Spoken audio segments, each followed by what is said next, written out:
Hi, I'm David, Laurel Property Management. At one point in time, you as a property owner or landlord will have to answer the question, should I allow pets in my rental property?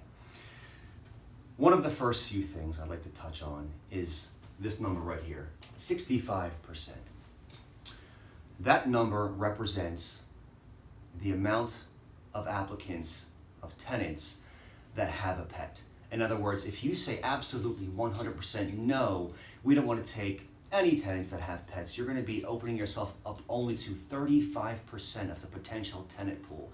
So 65% of those people you're saying no to off the bat.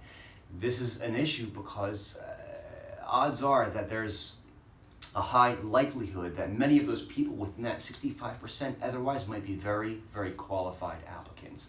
So it's something to think about. If you say no, you won't accept pets, you're going to be opening yourself only to a very small sample size of the overall tenant pool. That's one. Second, if you were to say yes, you have control. You're able to select what certain types of pets. You could be open to cats and dogs only. You don't want to have someone who has some sort of a farm animal, a potbelly pig or llama. Obviously, that wouldn't be the sort of animal you would want to keep in a rental property. But you can set certain terms to offset some of the risk of having certain types of animals not in your property, like limit to fish and cats and dogs, etc. Just to expound on that a little bit further, if you were to open yourself up to cats and dogs, you could say what sort of a breed. You don't want the Rats and Pits. You want to have Yorkshire Terriers and small dogs of that nature. The weight of the dog. You don't want to have a dog that's 60 pounds or more. You want to have dogs that are between 5 to 10 to 15 pounds. Things like this, right? The number of dogs. 1, maybe 2 tops. You don't want to have 75 dogs that fill the whole yard and the whole house that make a mess throughout the neighborhood. It will cause problems. So you can limit certain things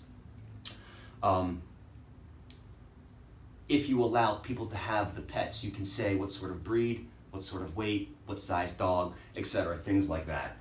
A pet addendum. This goes back to offsetting risk. This is an aspect of the lease you can do. So when they sign the lease term, lease rate, etc., you're going to add this extra form in. What this extra form does is it offsets some of the risk of allowing a pet in a rental property. It says that any future damage that may be caused as the result of having a pet is the responsibility of the tenant, not yours, the owner. It's very, very important to have a very thorough one of these forms. A pet deposit. Just to add on to the added responsibility of adding risk, right? So if you're going to take on the risk of letting a tenant move into a property with a pet, it's a reasonable thing to ask for a little bit of extra compensation to offset some of that risk, right? This can be done 2 ways. It can be done in the form of a monthly payment, maybe $35, maybe $40, or it can be done in the form of a one-time lump sum payment at the onset of the lease, maybe $300 or $400. But there should be some amount of compensation there to offset the added risk that you as the landowner takes on for allowing a tenant with a pet in the property. It's a very, very reasonable thing to ask.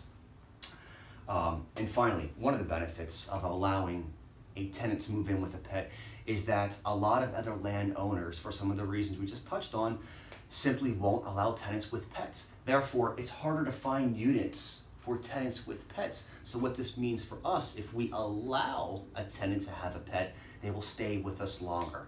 And what that means is that an occupied property is a property that produces income. And the one thing that hurts and kills profitability in rental properties is a vacancy. So we like to do all things